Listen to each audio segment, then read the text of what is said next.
Halo, Assalamualaikum warahmatullahi wabarakatuh. Kami dari kelompok 2 yang terdiri dari Dian Amarwati, Siti Tasliah, Isma Zeviani, dan Farhan Ahmad Ridwan akan menjelaskan materi pertemuan 14 yaitu tentang audit sampling. Pengertian audit sampling.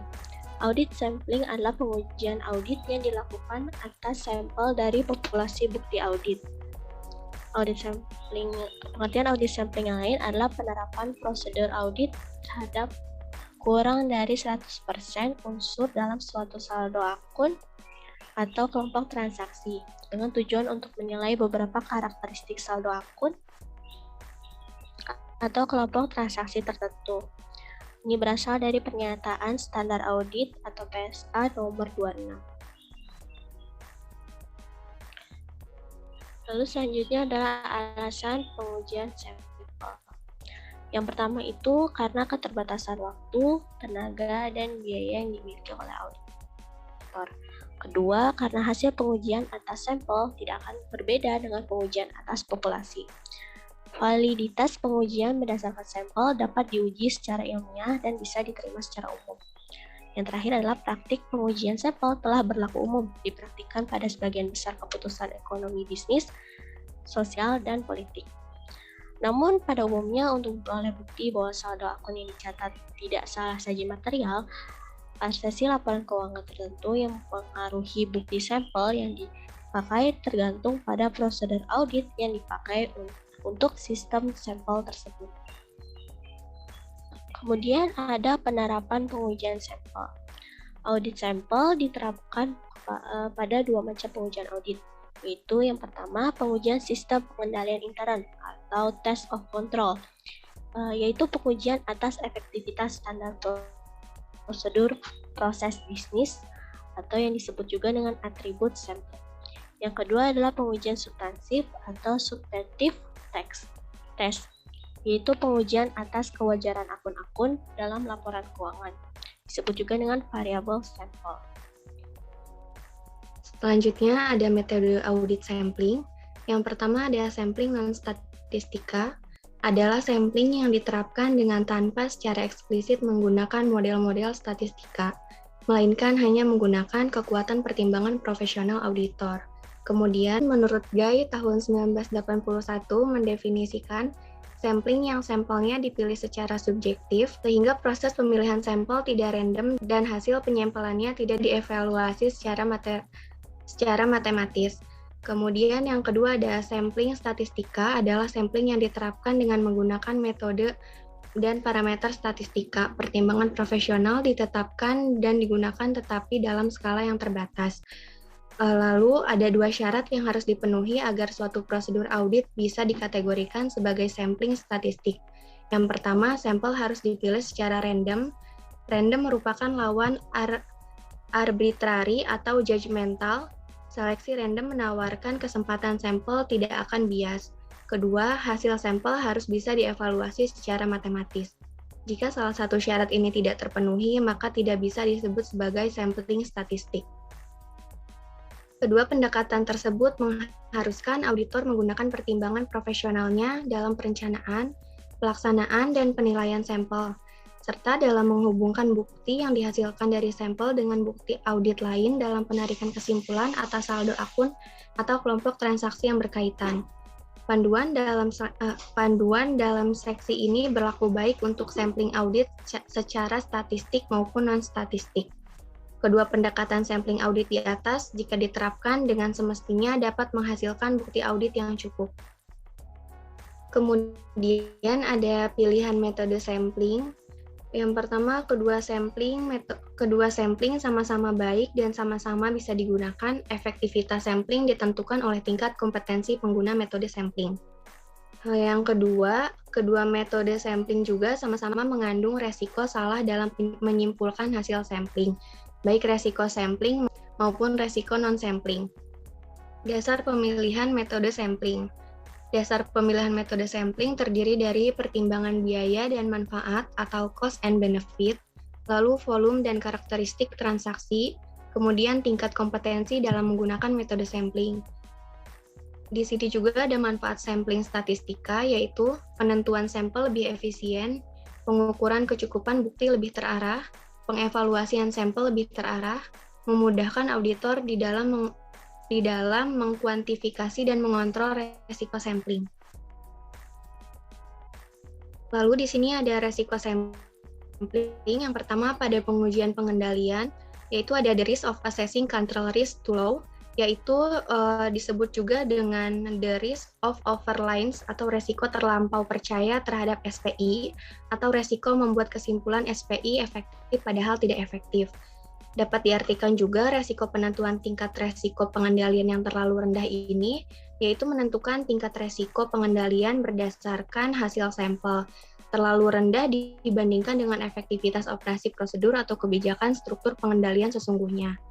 Lalu ada the risk of assessing control risk too high, yaitu disebut juga dengan the risk of underlines atau resiko terlampau tidak percaya terhadap SPI atau resiko membuat kesimpulan SPI tidak efektif padahal efektif. Dapat diartikan juga dengan resiko penentuan tingkat resiko tinggi, pengendalian yang terlalu tinggi, yaitu menentukan tingkat resiko pengendalian berdasarkan hasil sampel yang terlalu tinggi dibandingkan dengan efektivitas operasi prosedur atau kebijakan pengendalian yang sesungguhnya. Lalu di sini juga ada resiko sampling pada pengujian substantif. Yang pertama ada the risk of incorrect acceptance atau resiko menerima kesimpulan yang salah. Dapat diartikan juga sebagai salah satu saldo rekening yang mengandung salah saji material tidak mengandung salah saji material, atau resiko keliru menerima atau risk of incorrect acceptance, yaitu resiko mengambil kesimpulan berdasarkan hasil sampel bahwa saldo rekening tidak berisi salah saji secara material, padahal kenyataannya saldo rekening telah salah saji secara material. Yang kedua ada the risk of incorrect rejection atau resiko menolak kesimpulan yang benar, yaitu saldo rekening tidak mengandung salah saji material disimpulkan sebagai mengandung salah saji material. Dapat diartikan juga resiko keliru menolak, yaitu resiko mengambil kesimpulan berdasarkan hasil sampel bahwa saldo rekening telah berisi salah saji secara material, padahal kenyataannya saldo rekening tidak berisi salah saji secara material. Resiko non-sampling adalah risiko dalam pengujian sampel yang tidak disebabkan oleh kesalahan dalam pengambilan sampel meliputi semua aspek risiko audit yang tidak berkaitan dengan sampling. Seorang auditor mungkin menerapkan prosedur audit terhadap semua transaksi atau saldo dan tetap gagal mendeteksi salah saji yang material. Risiko non-sampling meliputi kemungkinan pemilihan prosedur audit yang tidak semestinya untuk mencapai tujuan audit tertentu. Di sini ada sumber risiko non-sampling, yaitu antara lain pertama ada human mistake seperti kegagalan mendeteksi kesalahan dalam dokumen. Lalu ada penerapan prosedur audit yang tidak sesuai dengan tujuan audit. Ketiga ada kesalahan interpretasi hasil sampel. Yang keempat ada mengandalkan kepada informasi salah dari pihak lain seperti kesalahan jawaban konfirmasi. Kemudian di sini ada attribute sampling. Attribute sampling adalah pengujian sampling untuk SPI. Pengujian hanya digunakan jika terdapat bukti dokumenter dalam pelaksanaan prosedur pengendalian seperti prosedur otorisasi, dokumen dan catatan, dan prosedur pemeriksaan independen. Attribute sampling umumnya hanya digunakan pada saat dilakukan pengujian tambahan untuk mendukung lower assessed level of control risk. Ada beberapa poin penting di sini, yaitu pertama, pengambilan sampel atribut digunakan untuk mengaudit prosedur, membantu menganalisis karakteristik populasi tertentu.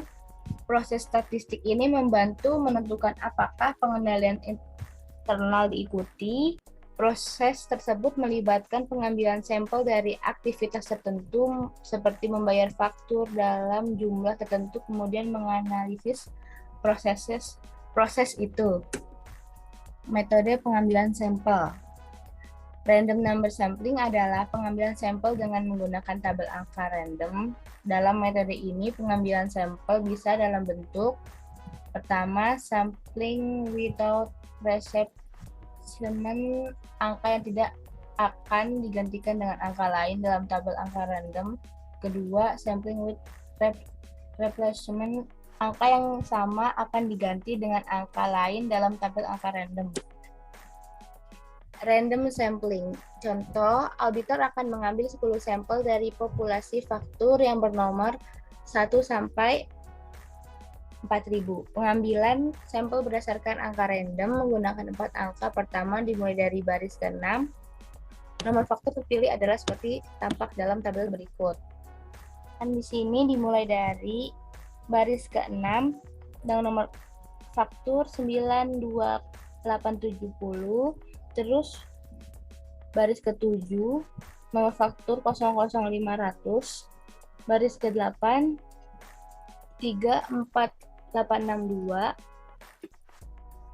lalu baris ke-9 25809, lalu dari baris 1 kolom 2 itu nomor faktur 39426, lalu baris kedua kolom kedua 19688, lalu baris kelima kolom kedua 11486, baris ke-6 kolom kedua 05921, baris ke-9 kolom kedua 21860, baris ke-10 kolom kedua 38419, dan baris ketiga kolom ketiga nomor faktur 35658.